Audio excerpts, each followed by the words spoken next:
सुप्रभात बच्चों, मैं आपकी संस्कृत अध्यापिका scholar pride world school Kamalpur से। आज मैं आपको रुचिरा का पाठ 4 हास्य बाल कवि सम्मेलनम पढ़ाऊंगी। विविध वेशभूषाधारिणः चत्वारः बालकवयः मंचस्य उपरि उपविष्टा सन्ति। विभिन्न प्रकार की वेशभूषा धारण किए वे 4 बाल कवि मंच पर बैठे हैं। अधः श्रोतारः हास्य कविता श्रवणाय उत्सुकाः सन्ति कोलाहलं च कुर्वन्ति। और नीचे श्रोता जन हास्य कविता सुनने के लिए उत्सुक हैं और शोर कर रहे हैं। संचालकः अलम कोलाहलेन शोर मत करें।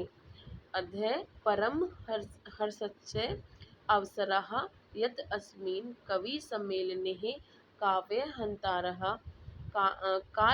काल्यापाकचः भारतस्य हास्यकविधुरन्धरः समागताः। आज अत्यधिक प्रसन्नता का विषय है कि इस कवि सम्मेलन में काव्य का नाश करने वाले तथा समय को बर्बाद करने वाले भारतवर्ष के हास्य कवि धुरंधर आए हैं।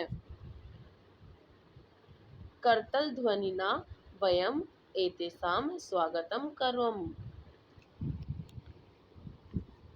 आइए हम तालियों के द्वारा इनका स्वागत करें।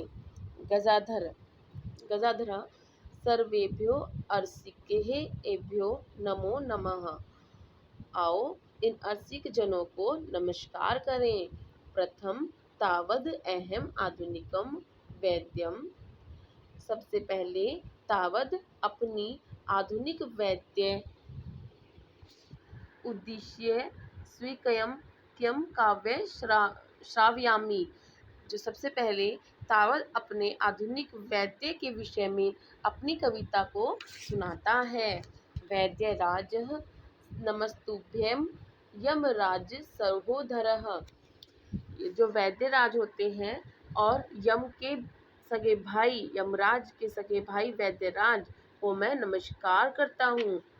यमस्तु हरति प्राणान वैद्य प्राणान धनानि च।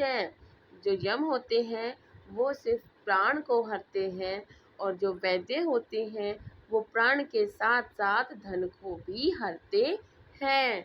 सर्वे ऊंचे हसंती। सब जोर जोर से हंसते हैं।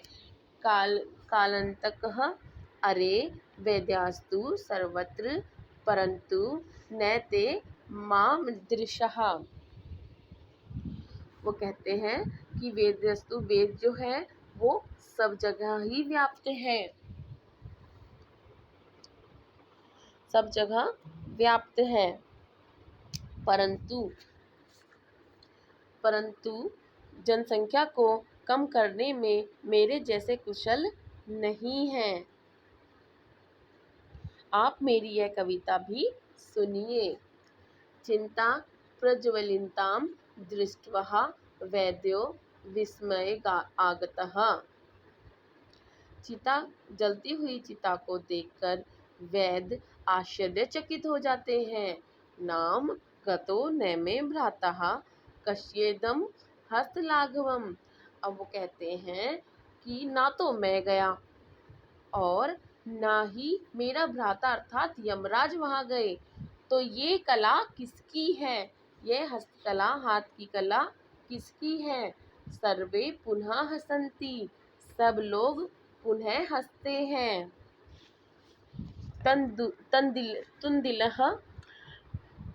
तुंदस्य ऊपरी हस्तम आवर्तयन्। जो तंदुली होता है वह ऊपर से हंसता हुआ आता है। तंदुली अहम भो। मैं पेटू हूँ। ममापि इदम काव्यम सूर्यताम। और मेरी भी कविता सुनिए। जीवने धार्यताम च। और जीवन में अपनाइए। पराअन्नं प्राप्य दुर्बुद्धे। जो पराया अन्न, हे मूर्ख, जो पराया अन्न को प्राप्त करके माँ शरीरे दया करूं करके शरीर पर दया करे। ए परा अनः दुर्लभम लोके शरीराणि पुनः पुनः, और इस संसार में पराया अन्न दुर्लभ है तथा ये शरीर तो बार बार होते रहते हैं। जो मतलब अन्न है वो दुर्लभ है, वो बहुत कम को मिलता है, और जो ये शरीर है ये तो बार बार होते रहते हैं, अर्थात इनका तो बार बार निर्माण होता रहता है। सर्वे पुनः अट्टहासम कुर्वन्ति, जो सभी फिर दोबारा से जोर जोर से हंसते हैं। चार्वाकः आम आम शरीरस्य पोषणम सर्वथा उचितमेव।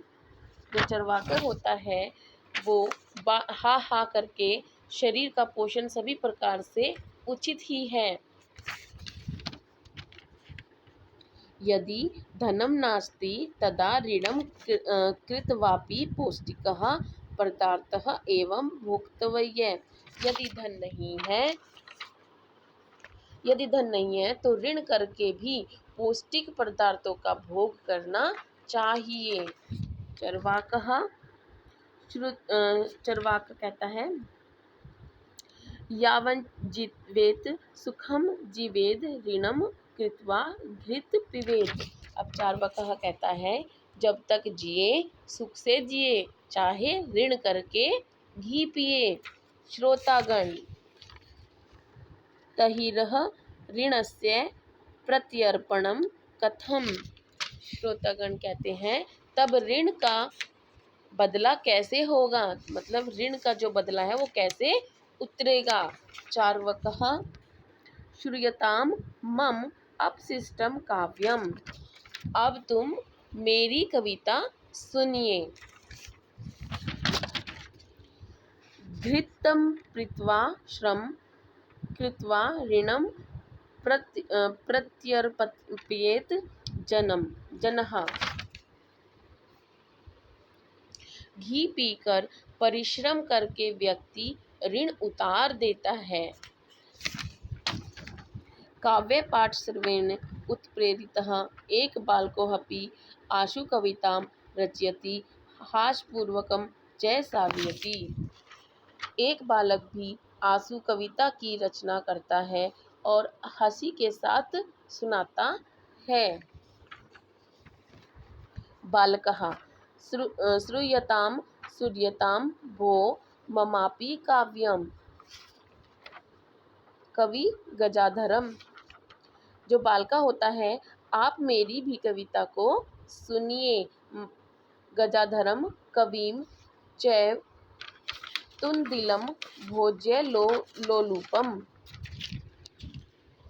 जो कवि बालका होता है वह कहता है कि मैं यानी कि कवि गजाधर को, भोजन पट्ट पेटू को, यमराज को, वैद्य को और चार्वक को प्रणाम करता हूँ। कालंतकः तथा वैद्य चरवाका च नमनस्य। मैं इन सबको प्रणाम करता हूँ। काव्यम श्रावयित्वा हा हा हा इति कृत्वा हस्ति। जो काव्य को सुन रहे थे वह बहुत जोर जोर से हंसते हैं। अन्य चापी हसंती, और बाकी सारे भी हंसते हैं। सर्वे गृहं गच्छन्ति, और बाहर निकलकर सभी घर को जाते हैं। ठीक है बच्चों, आपको ये पाठ अच्छे से समझ में आ गया होगा। बहुत अच्छे से पढ़ेंगे और इसके शब्दार्थ कॉपी में भी करेंगे और इन्हें याद भी करेंगे।